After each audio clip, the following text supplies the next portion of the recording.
Assalamualaikum warahmatullahi wabarakatuh. Salam sejahtera buat kita semua. Semoga kita semua dalam keadaan sehat jasmani dan rohani, tidak kekurangan satu apapun. Amin ya robbal alamin. Oke, Mimin akan melanjutkan cerita Liontin Giok Naganya. Tapi seperti biasa, bantu dulu tekan tombol like dan berkomentar juga Tuan dan Nona. Terima kasih sesudah dan sebelumnya. Ini hanyalah permulaan kepala. Bab 1796 sampai bab 1800. Kata Tang Chun sambil memeluk lengan Ye Chong. Adegan ini membuat Zhao Erdong semakin marah, dan dia berkata dengan marah, "Nona Tang, kamu ditipu oleh anak ini. Hari ini saya akan mematahkan kaki anak ini dan membuatnya berlutut di depan saya untuk memohon belas kasihan, sehingga kamu dapat melihat wajah aslinya." Dengan itu, Zhao Erdong melambaikan tangannya dan berkata, "Ayo, semuanya, beri aku diskon untuk kaki orang ini." Zhao Erdong memberi perintah, dan ke-30 anak laki-laki itu segera bergegas maju. Jalan pejalan kaki yang semula ramai kini menjadi sepi. Pejalan kaki di sekitar tidak berani mendekat ke sini. Mereka berada di pintu masuk restoran barbecue. Petugas di restoran barbecue melihat peluang lebih awal dan segera mengunci pintu. Pelanggan di dalam toko melihat melalui jendela untuk melihat apa yang terjadi di luar. Saya melihat 30 orang ini bergegas menuju Ye Chong seperti momok. Dan setelah ledakan suara ping ping ping ping, sekitar 30 orang yang awalnya bersemangat dan bersemangat jatuh ke tanah, membungkuk seperti udang, memegangi perut mereka dan berteriak. Para pejalan kaki di sekitar tercengang, bukankah orang ini terlalu kuat? Mereka bahkan tidak melihat dengan jelas bagaimana Ye Chong mengambil tindakan sebelum orang-orang itu jatuh. Saat ini, Zhao Erdong juga terlihat bingung. Ini, apa yang terjadi? Ye Chong perlahan berjalan menuju Zhao Erdong. Ye Chong tersenyum dan berkata, "Ngomong-ngomong, apa yang baru saja kamu katakan? Kamu ingin mematahkan kakiku?" Zhao Erdong dengan cepat mundur beberapa langkah. Aku. Tiba-tiba, Zhao Erdong berbalik dan ingin melarikan diri. Ye Chong mendengus dingin dan menabrak batu kecil di pinggir jalan dengan tendangan biasa. Kerikil itu terbang dan langsung mengenai tulang kaki Zhao Erdong. Hanya dengan bunyi, klik, betis Zhao Erdong patah. Kelambanan Zhao Erdong untuk berlari ke depan masih ada. Segera setelah tulang kakinya patah dan tubuhnya miring, seekor anjing datang untuk mengambil kotoran itu dan jatuh ke tanah. Lalu, terdengar teriakannya, Ye Chong dan Tang Chun berjalan mendekat.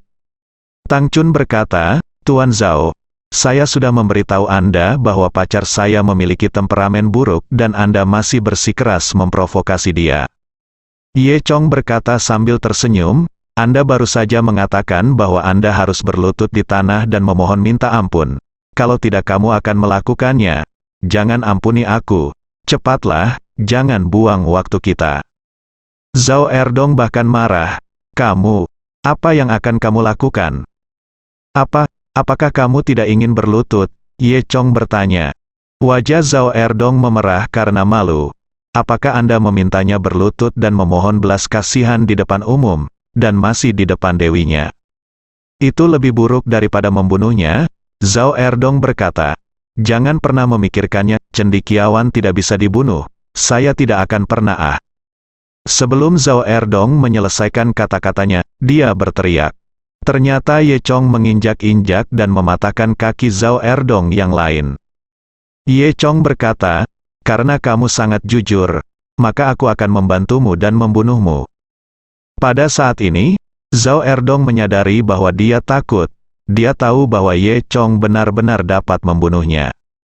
Zhao Erdong memandang Ye Chong dengan ngeri, merasa bahwa dia seperti seorang pembunuh. Dia benar-benar menyesal saat ini. Jika dia tahu lebih baik, dia tidak akan memprovokasi dewa wabah ini. Dia memandang Tang Chun dan berkata, "Tang, Nona Tang, kita adalah mitra, tolong bantu saya memohon belas kasihan." Tang Chun menggelengkan kepalanya, seolah itu tidak ada hubungannya dengan dia, dan berkata, "Saya tidak berani, sudah kubilang, dia pemarah, kamu harus bertanya padanya." Zhao Erdong memandang Ye Chong dan berkata, "Saudaraku, itu hanya lelucon, jangan khawatir. Itu hanya lelucon, atau lupakan saja itu, ayolah." Ye Chong mendengus, "Jika aku yang jatuh ke tanah hari ini, maukah kamu melepaskannya?" Aku, Zhao Erdong bahkan tidak berani mengatakan, "Aku akan melepaskannya." Karena dia pasti akan semakin mempermalukan Ye Chong. "Kamu mengira kamu lebih kuat dariku, jadi kamu bisa menindasku. Tapi ketika kamu mengetahui bahwa kekuatanmu tidak sebaik milikku, kamu meminta ampun dan meminta maaf, jadi biarkan saja," kata Ye Zong. Zhao Erdong terdiam sesaat. "Aku akan memberimu satu kesempatan terakhir sekarang. Apakah kamu akan berlutut atau tidak?" Mata Ye Chong sudah berkedip dengan niat membunuh. Zhao Erdong sangat malu, tapi dia sangat takut. Dia tidak punya pilihan selain bangkit, berlutut di tanah, dan berkata, Saya salah, saya tidak akan berani melakukannya lagi." Ye Chong mendengus dan kemudian menyerah. Kemudian, dia merangkul bahu Tang Chun, dan mereka berdua pergi. Zhao Erdong menatap kedua pria itu dengan tajam, sambil mengutuk dalam hatinya. Wajahnya benar-benar terhina hari ini. "Sialan, tunggu saja aku, saat grup Longshan runtuh, mari kita lihat bagaimana aku menghadapimu, mari kita lihat berapa hari kamu masih bisa berlarian," gumam Zhao Erdong. Dia pikir Ye Chong dan Tang Chun tidak bisa mendengarnya, tapi Ye Chong sudah mendengar semua yang dia katakan. Namun, Ye Chong tidak menoleh ke belakang dan mengalahkan Zhao Erdong lagi. Pada saat ini, para penonton berkumpul dan menunjuk ke arah Zhao Erdong di tanah. Namun lebih dari 30 adik laki-laki Zhao Erdong masih berguling-guling di tanah dan meratap. Zhao Erdong mengutuk para penonton di dekatnya, lihat keluar dari sini." Semua orang sangat ketakutan sehingga mereka berpencar dengan cepat. Zhao Erdong melihat lagi adik-adik yang dibawanya dan mengutuk sekelompok sampah yang tidak berguna. Di sisi lain, Ye Chong dan Tang Chun selesai makan. Keduanya berjalan di sepanjang jalan pejalan kaki. Mereka tidak terganggu dengan masalah Zhao Erdong. Lagi pula, dengan tingkat kultivasi mereka saat ini, mereka sama sekali tidak peduli dengan hal-hal duniawi. Keduanya berjalan di sepanjang jalan pejalan kaki sampai ke ujung sisi timur dan sampai di Taman Danau Musik. Permukaan danau sangat indah di malam hari, lampu warna-warni di tepi danau terpantul di air danau, dan terdapat air mancur musikal yang menyembur di tengah danau. Di alun-alun besar di tepi danau, orang tua, anak-anak dan pasangan yang sedang jatuh cinta, segala macam orang bermain dan bersenang-senang di sini. Ye Chong masih memikirkan apa yang dikatakan Zhao Erdong tadi. Kata-kata ini memberi Ye Chong firasat buruk. Mengapa Zhao Erdong ingin mengatakan bahwa grup Longshan akan runtuh, Yi Kuyu? Tiba-tiba, sebuah ide muncul di benak Ye Chong. Kerjasama antara Longshan Group dan Yinghua Beauty Group adalah sebuah jebakan. Memikirkan hal ini, Ye Chong berkata kepada Tang Chun, "Xiao Chun, setelah kamu kembali besok, kamu dapat mengakhiri kontrak kerjasama. Kami tidak peduli bahkan jika kamu membayar sejumlah kecil ganti rugi." Tang Chun tertegun, "Apakah ini benar-benar yang kamu inginkan?" "Tidak mungkin. Bukankah ini hanya karena masalah Zhao Erdong?" "Jangan khawatir. Aku bisa menjelaskan masalah ini dengan jelas kepada presiden mereka." Ye Chong menggelengkan kepalanya dan berkata, "Tidak, aku selalu punya firasat buruk." Tang Chun bagaimanapun, dia mempercayai Ye Chong. Dia mengangguk dan berkata, "Oke, kalau begitu aku akan mengakhiri kontrak besok." Saya harus mengatakan bahwa perasaan Ye Chong cukup akurat. Namun, langkah mereka masih lambat. Malam itu sesuatu yang besar terjadi. Saat Ye Chong dan Tang Chun masih mengamati air mancur di tepi danau, sekretaris Tang Chun sudah menelepon. "Hei, Tuan Tang," "Oh tidak, sesuatu yang besar telah terjadi." Tang Chun buru-buru bertanya, "Ada apa?" Sekarang semua toko utama toko kecantikan alami Qingchun di Beijing telah disegel, dan orang-orang yang bertanggung jawab telah ditangkap, bahkan grup Longshan pun terpengaruh. Tang Chun He terkejut. Tunggu aku, ayo kembali sekarang. Kemudian, dia dan Ye Chong bergegas kembali ke perusahaan. Dalam perjalanan, Tang Chun melakukan beberapa panggilan telepon dan secara kasar mengetahui keseluruhan cerita. Ternyata produk kecantikan terlarang ditemukan di Kinchun Natural Beauty Shop. Produk ini tidak memenuhi standar kecantikan dan mengandung berbagai bahan kimia yang semuanya bersifat karsinogen yang dilarang di negara tersebut. Begitu hal semacam ini ditemukan, itu akan menjadi masalah besar. Dan produk tersebut merupakan produk dari Yinghua Beauty Group yang bekerja sama dengan Tang Chun dan lainnya. Saat ini, semua pemimpin senior grup kecantikan Yinghua telah ditangkap, dan aset perusahaan telah disita. Hanya Presiden, Zhao Sangsan, ayah Zhao Erdong, yang melarikan diri. Sepertinya kita masih selangkah terlambat. Pihak lain telah mengambil tindakan, kata Ye Chong. Dalam waktu 1 jam, berita tentang Yinghua Beauty Group tersebar di seluruh internet, media mandiri, surat kabar, dan berita. Yinghua Beauty, yang tiba-tiba muncul dalam waktu sebulan dan menjadi grup komersial berskala besar di Beijing, ternyata mengandung begitu banyak bahan kimia terlarang dalam produknya. Diperkirakan kali ini akan runtuh total. Segera, semua orang mengetahui hubungan antara Yinghua Beauty Group dan Kinchun Natural Beauty Salon. Kemudian konflik dipindahkan ke Kinchun Natural Beauty Salon, dan bahkan grup Longshan pun terlibat. Untuk sementara waktu, grup Longshan juga terdorong ke garis depan dan berada dalam bahaya. Baru pada saat itulah Ye Chong dan Tang Chun menyadari bahwa seluruh grup kecantikan Yinghua hanyalah kedok, yang dulunya binasa bersama grup Longshan. Bisa menghabiskan begitu banyak uang untuk membangun kerajaan bisnis dan kemudian binasa bersama grup Longshan adalah masalah besar. Itu sebenarnya bukan sesuatu yang bisa dilakukan orang biasa. Bahkan Ye Chong tidak melakukan tindakan balasan untuk sementara waktu. Mereka telah kehilangan kesempatan sekarang. Malam itu banyak orang yang bertanggung jawab atas grup Longshan ditangkap. Tak lama kemudian, panggilan resmi juga sampai di tangan Tang Chun. Biasanya, masalah ini bisa diselesaikan secara diam-diam dengan metode dan koneksi Ye Chong dan Tang Chun di ibu kota. Namun, tampaknya ada seseorang yang secara diam-diam memanipulasi media untuk mengungkap setiap detailnya dengan segera. Sekarang Ye Chong dan Tang Chun tidak punya pilihan selain melakukannya secara diam-diam. Tampaknya pihak lain benar-benar merencanakannya dengan matang. Ye Chong juga tahu bahwa pasti seseorang dari Ghost Road yang melakukannya. Pan Wei juga menelepon dan bertanya pada Ye Chong apakah dia membutuhkan bantuan. Faktanya, tidak ada yang bisa membantu mereka sekarang. Keesokan harinya, setelah operasi Ye Chong sepanjang pagi, semua orang di grup Longshan telah dibebaskan. Satu-satunya yang perlu melanjutkan persidangan adalah Tang Chun. Sebagai juru bicara grup Longshan, Tang Chun memiliki tanggung jawab besar dalam masalah ini.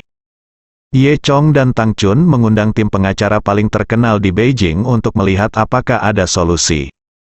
Pengacara mengatakan masalah ini memusingkan.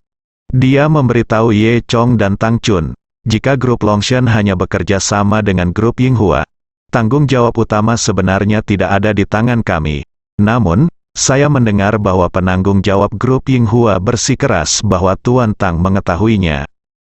Dia mengatakan bahwa Tuan Tang mengetahui bahwa bahan-bahan kimia terlarang ini ada di dalam produk sejak awal, dan kedua pihak juga menandatangani kontrak rahasia. Ini akan sangat merugikan Tuan Tang, Ye Chong berkata dengan marah. Sepertinya mereka benar-benar ingin menjebak Xiao Chun dengan segala cara. Tang Chun berkata, omong kosong, kami tidak pernah menandatangani kontrak rahasia. Tetapi, mereka benar-benar membuat kontrak rahasia dengan tanda tangan Tuan Tang di atasnya, kata pengacara tersebut. Tang Chun tertegun, bagaimana ini mungkin? Pihak lain sangat kuat, tidak apa-apa memalsukan tanda tangan yang tidak bisa dilihat orang lain, kata Ye Chong. Dia percaya bahwa dengan kekuatan Tuan Ghost, tidak akan sulit untuk melakukan hal seperti itu. Tang Chun mendengus, ngomong-ngomong, saya punya laporan penilaian produk mereka saat itu. Saya sudah membaca laporan itu. Tidak ada masalah, benarkah? Mata pengacara berbinar, jika ada laporan itu. Mungkin kita masih punya harapan. Kemudian, Tang Chun meminta sekretarisnya untuk mencari penanggung jawab Departemen Farmakologi dan mendapatkan laporan identifikasi. Namun, penanggung jawab farmakologi sebenarnya telah melarikan diri, sepertinya dia telah disuap. Dan laporan penilaian yang tidak ada masalah juga hilang. Sekarang hanya tersisa satu laporan identifikasi, yang menunjukkan bahwa bahan kimia terlarang telah terdeteksi. Semua bukti tampaknya menunjukkan bahwa Tang Chun memiliki pengetahuan sebelumnya namun masih menggunakan produk terlarang ini. Nampaknya lawan memang sudah mempersiapkan diri dengan baik dan ingin membunuhnya dengan pukulan yang fatal. Dalam situasi ini, bahkan tim pengacara terbaik pun tidak bisa berbuat apa-apa. Pengacara berkata, kami telah mencoba yang terbaik, tetapi paling banyak kami hanya dapat memperoleh pengurangan hukuman. Kami seharusnya menghadapi hukuman 3 tahun penjara, tetapi kami dapat menguranginya menjadi paling lama 1,5 tahun. Dengan kata lain, Tang Chun harus menjalani 1,5 tahun. Nah, ini hasil terbaik. Jika Anda masih ingin mempertahankan grup Longshan, Anda harus memenjarakan Tang Chun. Jika Tang Chun melarikan diri sekarang, seluruh kelompok Dewa Naga akan runtuh. Wajah kecil Tang Chun malu dan pucat, dia tidak menyangka setelah bertahun-tahun berada di Mal, kali ini dia akan membalikkan kapal sebesar itu. Ye Chong berterima kasih kepada tim hukum dan kemudian meminta mereka pergi. Kemudian, Ye Chong memeluk Tang Chun dan berkata, "Jangan khawatir, aku tidak akan membiarkanmu masuk penjara." Tang Chun merasa sedikit tidak nyaman dan berbaring di dada Ye Chong.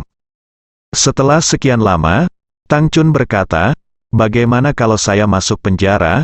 Pokoknya, saya istirahat saja, dan saya bisa berlatih kultivasi tanpa gangguan apapun." Ye Chong berkata, "Itu tidak mungkin, saya bisa melakukan itu. Aku merasa kasihan padamu. Aku tidak akan membiarkanmu masuk penjara bahkan untuk 1 hari pun. Bahkan jika aku tidak menginginkan Longshan Group, aku tidak bisa membiarkanmu masuk penjara." Tang Chun sangat tersentuh oleh ucapan Ye Chong. Kata-kata, "Tapi grup Longshan adalah pengembangan masa depan kita. Fondasinya tidak boleh dihancurkan. Jika tidak, saya khawatir beberapa keluarga di ibu kota akan terpengaruh, dan mungkin keluarga Chao akan mengambil kesempatan untuk menyerang." Ye Chong berkata dengan tegas. "Jangan khawatir, aku akan menemukan cara. Lagi pula, aku tidak akan pernah membiarkanmu masuk penjara. Ini adalah keuntunganku."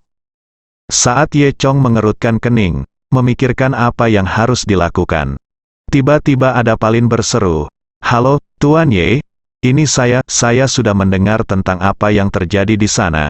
Saya tidak menyangka Tuan Hantu dan yang lainnya akan mengambil tindakan begitu cepat, namun, mereka tidak melakukan apapun tentang masalah ini. Itu dilakukan melalui saya, tetapi melalui orang lain." Ye Chong mengangguk, tidak menyalahkan Ada Palin. Ada Palin berkata, "Baiklah Pak Ye, sebenarnya saya punya cara. Apalagi saya sudah membuatkan hadiah untuk Anda dalam semalam. Anda pasti akan menggunakannya." "Tidak perlu," kata Ye Chong. Dia sedang tidak mood untuk menerima hadiah saat ini. "Hehe Pak Ye, nanti Anda akan tahu kalau melihatnya. Seharusnya dia sudah sampai di ibu kota sekarang. Dia mungkin akan segera sampai sesuai alamat yang Anda berikan padanya," kata Ada Palin sambil tersenyum. "Itu, Anda akan mengetahuinya setelah Anda membukanya dan melihatnya. Anda akan tahu kapan Anda membukanya dan melihatnya. Anggap saja hadiah ini sebagai ketulusanku," Ada Palin berkata. Ye Chong berkata dengan tercengang, "Apa sebenarnya ini? Ini sangat misterius. Saya tidak tahu apa yang sedang terjadi." Setelah Ye Chong menutup telepon, keduanya meninggalkan perusahaan dan kembali ke villa. Saat itu sudah pagi, Tang Chun jelas sedikit lelah dan berkata, "Aku akan mandi dulu." Ye Chong mengangguk dan berkata, "Oke." Tang Chun pergi ke kamar mandi untuk mandi. Saat ini, bel pintu villa tiba-tiba berbunyi. Ye Chong membukanya dan melihat seorang pemuda Maois berdiri di depan pintu. Di belakangnya, ada juga seorang wanita yang menutupi kerudungnya. Wanita itu memiliki sosok yang cantik, dan Ye Chong menjadi semakin akrab dengannya. Pemuda dari negeri Mao berkata, "Halo, ini Tuan Ye Chong. Saya layanan pengiriman Sku Express negeri Mao. Ini hadiah dari Tuan Adapalin, Raja Setan Merah. Silakan tanda tangani." Ye Chong tidak menyangka sesuatu itu akan datang begitu cepat. "Oke, terima kasih," kata Ye Chong sambil menandatangani. Pria Mao mendorong wanita berkerudung di belakangnya ke pelukan Ye Chong. "Ini hadiah. Aku punya urusan lain. Jadi aku pergi dulu." Dengan mengatakan itu, pemuda dari negeri Mao itu pergi tanpa menoleh ke belakang. Ye Chong bingung. Apa maksudnya Adapalin mengirim seorang wanita? Ye Chong melihat lagi wanita ini, selalu merasa bahwa sosoknya agak familiar.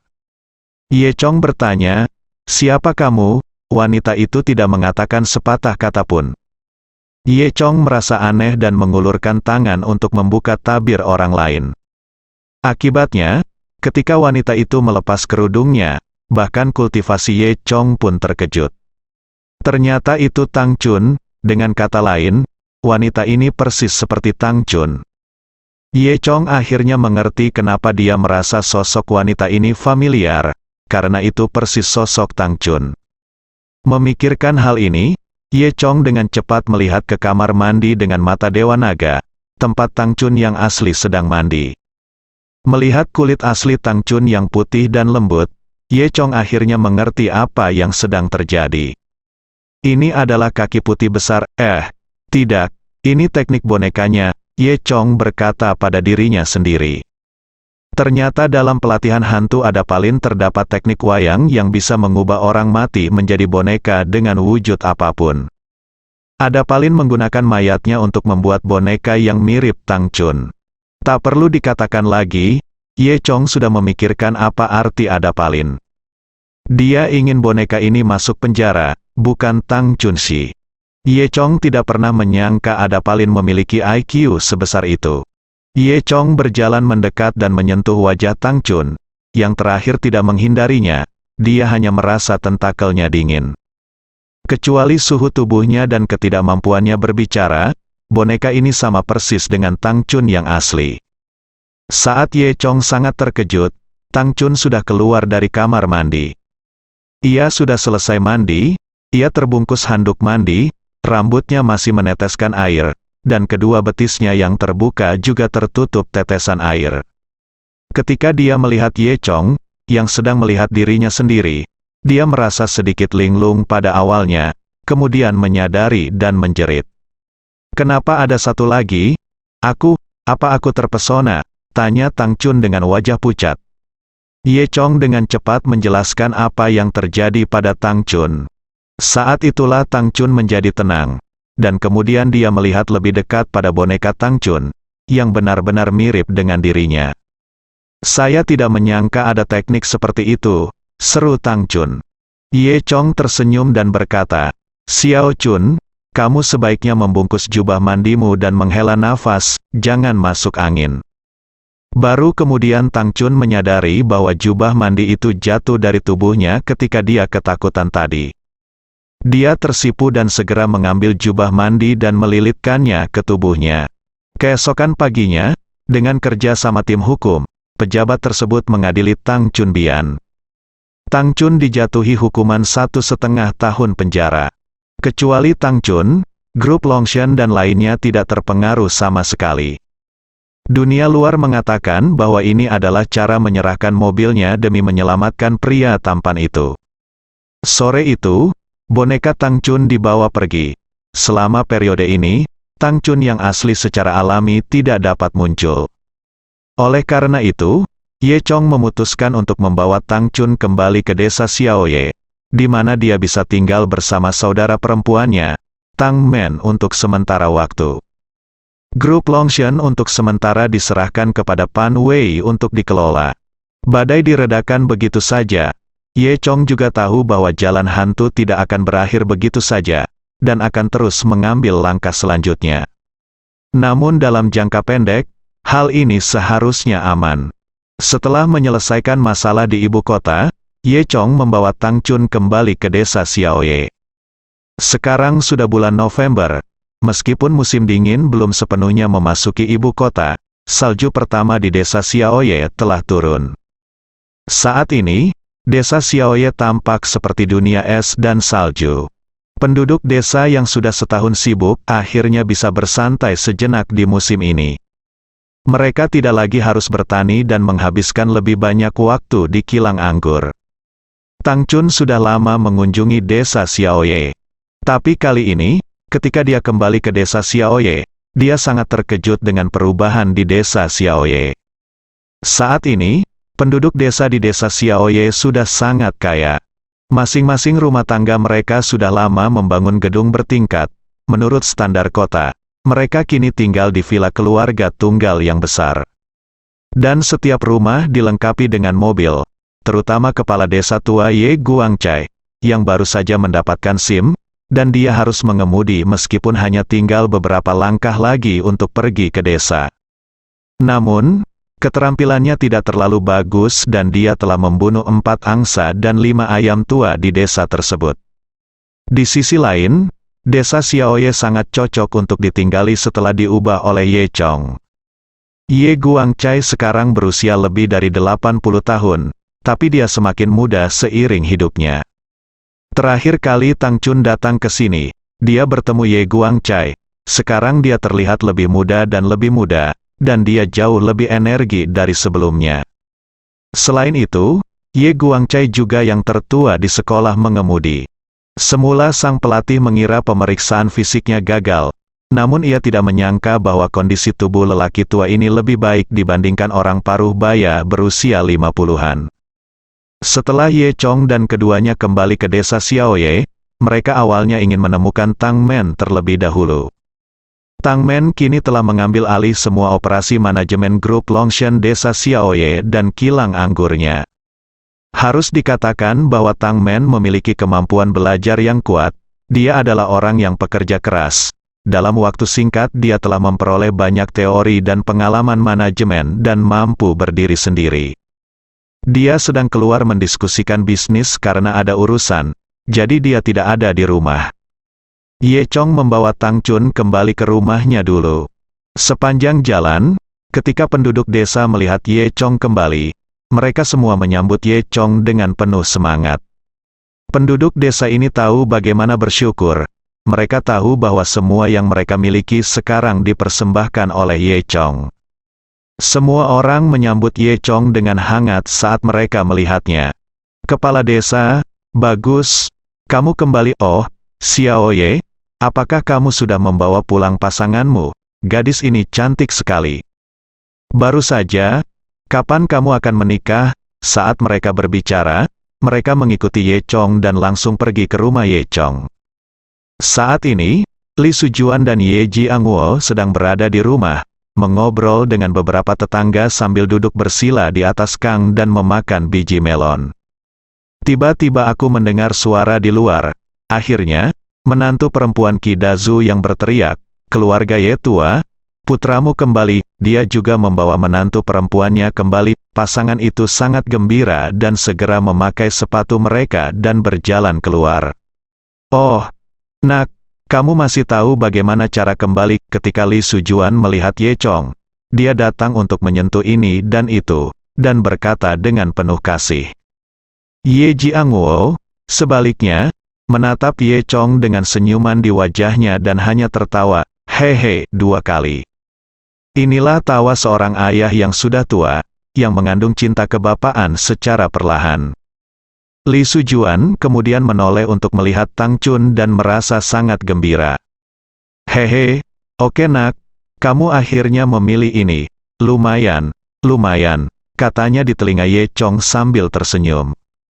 Ye Chong tampak tercengang dan tidak tahu bagaimana menjelaskannya kepada semua orang.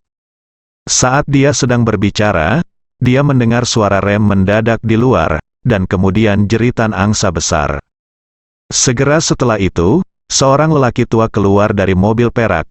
Itu adalah Ye Guangcai. Ye Guangcai memandangi angsa di bawah kemudi, menggaruk kepalanya, lalu berjalan masuk dengan tangan di belakang punggung. Oh, Xiaoye, kembalilah. Ye Guangcai tersenyum, menunjukkan mulut penuh gigi porselen. Penduduk desa ribut di halaman rumah Ye Chong, dan topiknya selalu berkisar pada calon menantu, Ye Chong yang cantik.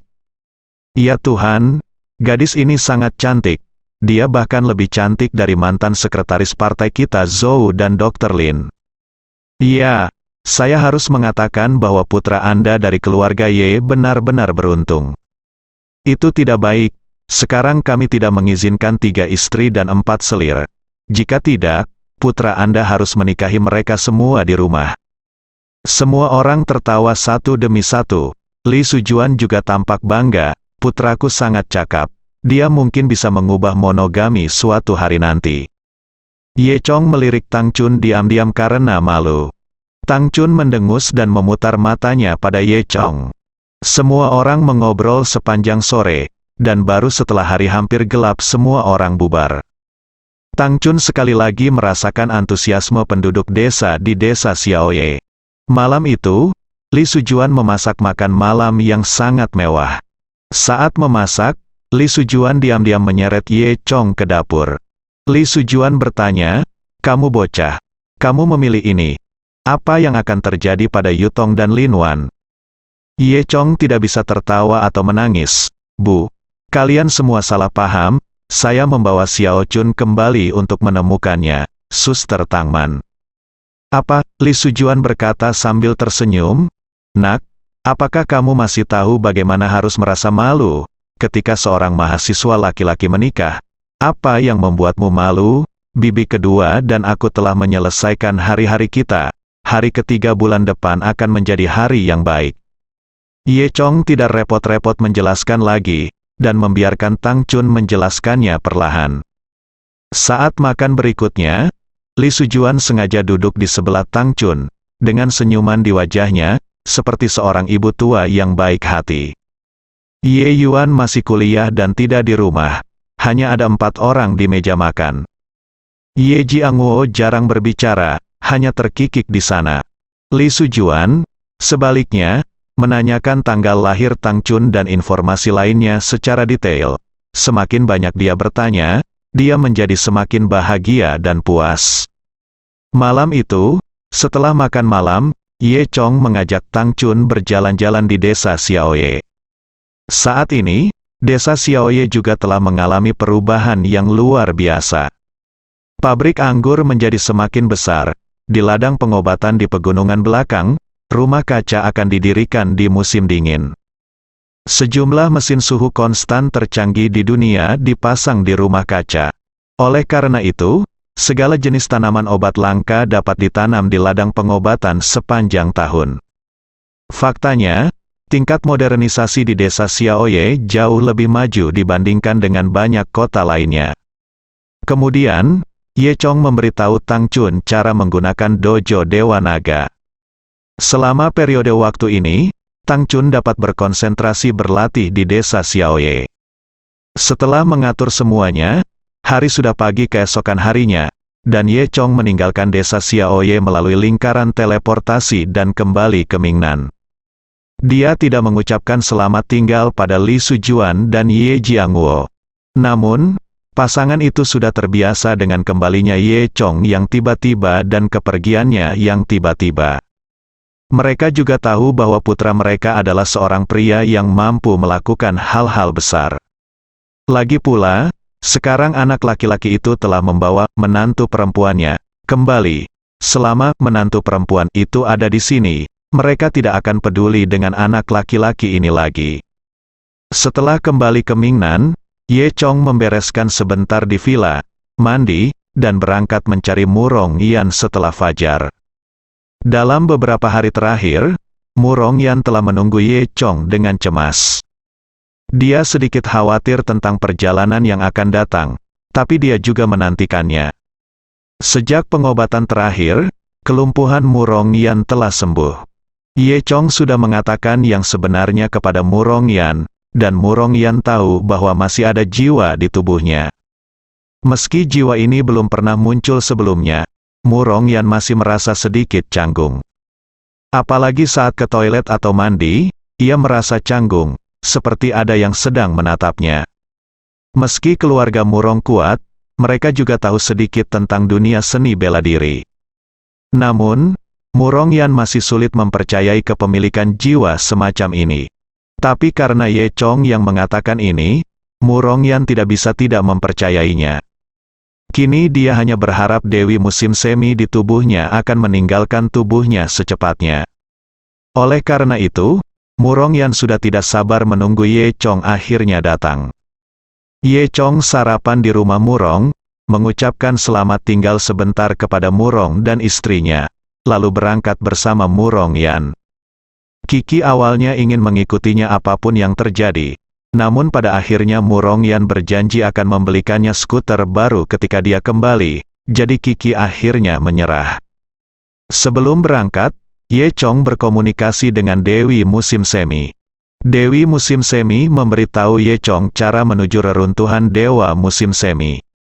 Keduanya harus bergegas ke Kabupaten Fei, sebuah kabupaten kecil di perbatasan Yunnan. Kemudian naik perahu ke laut dari sana. Adapun apa yang harus dilakukan setelah itu, Dewi musim semi hanya memberitahu Ye Chong bahwa manusia harus mengalami kematian jika ingin pergi ke reruntuhan Dewa musim semi. Kata-kata ini membuat Ye Chong bingung. Dia tidak mengerti maksudnya. Namun, ketika dia terus bertanya kepada gadis suci Chun Sen, yang terakhir hanya berkata, rahasia surga tidak boleh dibocorkan. Anda secara alami akan mengetahuinya ketika Anda sampai di tempat itu. Ketika Ye Chong bertanya lagi, yang suci. Gadis musim semi sudah menghilang. Tidak perlu bicara lagi. Ye Chong dan Murong Yan naik kereta berkecepatan tinggi ke tujuan mereka. Di kereta berkecepatan tinggi, keduanya mendiskusikan situasi reruntuhan Dewa musim semi. Sepertinya lokasi reruntuhan Dewa musim semi pasti ada hubungannya dengan Mingnan, kata Ye Chong. Murong Yan mengangguk, saya benar-benar tidak menyangka Mingnan akan berhubungan dengan tempat seperti ini. Sebenarnya, jika dipikir-pikir, itu masuk akal. Justru karena reruntuhan Dewa musim semi ada di Mingnan maka jiwa Dewi musim semi dapat menemukanmu, kata Ye Chong. Murong Yan berkata, ya, saya harap dia meninggalkan tubuh saya sesegera mungkin. Jangan khawatir, saya akan melakukan yang terbaik untuk membantu Anda, Ye Chong tersenyum. Wajah cantik Murong Yan memerah, terima kasih banyak. Kereta berkecepatan tinggi itu melaju sangat cepat. Dan dalam waktu kurang dari 3 jam, kereta itu telah tiba di stasiun kereta kecepatan tinggi Wucheng. Dibutuhkan 1 jam lagi untuk naik bus penumpang dari Wucheng ke Philadelphia. Kabupaten Fei adalah bagian dari Mingnan, meskipun merupakan kabupaten kecil, namun cukup terkenal. Karena Kabupaten Feixian berada di tepi laut, maka merupakan pelabuhan tepi laut. Meski sangat kecil, tidak ada kapal kargo besar yang datang atau pergi. Namun, tempat ini sering dikunjungi oleh para pelaut dan awak kapal. Tempat ini juga dikenal sebagai surganya pelaut. Para pelaut ini biasanya memiliki jalan keluar yang sempit dari kematian di laut. Mereka mempunyai banyak uang, tetapi mereka tidak dapat membelanjakannya. Oleh karena itu, begitu Anda sampai di pantai, Anda sekarang akan mabuk dan menghabiskan uang secara boros. Kabupaten Feixian juga memiliki pendapatan yang sangat kaya. Di daerah kecil ini banyak terdapat industri abu-abu yang memberikan hiburan bagi para pelaut, dan semuanya sangat berkembang. Ye Chong dan Murong Yan berangkat dari stasiun kereta kecepatan tinggi Mingnan di pagi hari. Ketika mereka tiba di Kabupaten Feixian, waktu sudah sekitar jam 3 sore. Mingnan adalah bagian paling selatan dari China. Sepanjang tahun sedang musim panas. Jadi meskipun bulan November, cuaca di sini masih panas. Di sini, Anda masih bisa melihat surfer mengenakan baju lengan pendek dan celana pendek di mana-mana. Kabupaten Feixian tampak seperti daerah yang sangat kuno. Jalan utama yang bobrok, dengan rumah-rumah kayu yang sangat tua di kedua sisinya. Ada yang tumbuh lumut, dan ada pula yang kayunya patah. Papan nama yang tergantung di toko-toko sekitarnya juga compang camping. Namun, setiap toko di sini ramai dikunjungi orang. Saat ini, pelanggan terbanyak berada di pub dan beberapa restoran. Pada malam hari, industri abu-abu tersebut akan resmi muncul ke permukaan, dan pada saat itu akan menjadi surga nyata bagi para pelaut. Sinar matahari yang cerah menyinari jalan-jalan batu di daerah kecil itu. Setelah Ye Chong dan Murong Yan turun dari bus, mereka berjalan di sepanjang jalan utama daerah kecil itu menuju ke dalam daerah kecil itu. Penduduk Kabupaten Feixian tangguh, dan pakaian serta perilaku mereka berbeda dari penduduk kota pedalaman pada umumnya. Apalagi di sini Anda bisa melihat banyak orang berpakaian seperti pelaut dan awak kapal di mana-mana. Orang-orang ini mudah dikenali, mereka bekerja di air sepanjang tahun, terkena angin dan matahari, tubuh mereka sekuat gunung, dan kulit mereka kecoklatan. Karena bahayanya, kebanyakan dari mereka mengalami luka-luka. Ada yang berdandan seperti naga bermata satu, ada yang kehilangan beberapa jari, dan ada pula yang memiliki kaki palsu dari kayu. Orang-orang ini semua kaya, tapi mereka tidak akan mengeluarkan uangnya untuk berdandan. Mereka lebih suka menggunakan uang itu untuk memberi penghargaan kepada wanita yang bisa melayani mereka dengan bahagia malam ini. Ada banyak bajak laut di sini, oleh karena itu, banyak orang yang dilengkapi dengan berbagai senjata termal. Namun, ada aturan tidak tertulis di Philadelphia bahwa senjata tidak diperbolehkan berada di darat. Jika terjadi konflik, masalah hanya bisa diselesaikan dengan tinju. Keduanya sedang berjalan di jalan, dan Murong Yan menarik banyak perhatian. Bagaimanapun, keindahan setingkat Murong Yan jarang terjadi di tempat seperti ini. Terlebih lagi, orang-orang yang bekerja di laut sepanjang tahun ini belum pernah melihat gadis secantik itu. Selain para pelaut dan awak kapal, orang yang paling populer di sini adalah wisatawan. Karena merupakan daerah pelabuhan yang terkenal, daerah ini menarik wisatawan dari seluruh tahun. Apalagi saat ini sedang musim puncak wisata luar negeri di Kabupaten Feixian, banyak wisatawan yang datang ke sini untuk mengikuti festival pariwisata baru-baru ini. Naik bus bersama Ye Chong dan yang lainnya, ada 3 mahasiswa berpakaian bagus. Meski mereka mahasiswa, mereka semua berpenampilan berani dan berdandan. Di antara ketiga mahasiswi tersebut, salah satunya mengenakan atasan yang memperlihatkan perut dan hot pants pendek, rambut panjangnya diwarnai pirang dan bergelombang besar. Yang kedua mengenakan gaun kasa tembus pandang berwarna ungu, dan kulit di bawahnya bisa terlihat sekilas. Yang ketiga memiliki bibir merah cantik dan lensa kontak biru, seperti boneka Barbie. Saat berada di dalam mobil, gadis pirang itu terus melirik Ye Chong. Bukan karena dia menganggap Ye Chong sangat tampan, itu hanya untuk bersenang-senang. Dan Ye Chong juga bersenang-senang, bahkan menggoda gadis pirang itu ketika tidak terjadi apa-apa. Setelah sampai di tempat tujuan, semua orang turun dari mobil. Ketiga wanita itu berpegangan tangan dan berjalan di samping Ye Chong dan Murong Yan. Dan gadis pirang itu masih mengedipkan mata pada Ye Chong dari waktu ke waktu. Ye Chong menjawab dengan senyum, hehe, akibatnya, Murong Yan merasa tidak senang melihat dari samping. Dia merasa tidak nyaman saat berada di dalam mobil, namun dia hanya bisa menahannya saat itu. Sekarang, Murong Yan memutar matanya ke arah Ye Chong, dan kemudian dengan sengaja memperlambat kecepatannya. Ye Chong menyentuh hidungnya dan mengikuti jejak Murong Yan dengan malu. Dia hanya bisa menyaksikan tanpa daya saat ketiga gadis itu menjauh darinya. Ketika gadis pirang, gadis kasa ungu dan gadis berbibir merah melihat penampilan Ye Chong, mereka semua tertawa dan berjalan pergi. Qiangxi, apakah kamu sudah jatuh cinta pada laki-laki itu? Tanya gadis berbibir merah sambil tersenyum jahat, Yi Kuyu. Gadis pirang itu memukul kepala gadis berbibir merah itu. Kamu gadis kecil centil, omong kosong apa yang kamu bicarakan, aku hanya menggodanya. Ketiga. Wanita itu tertawa lagi. Ngomong-ngomong, bagaimana kabar laporan sosialmu? Gadis pirang itu bertanya pada gadis berbaju ungu di sebelahnya.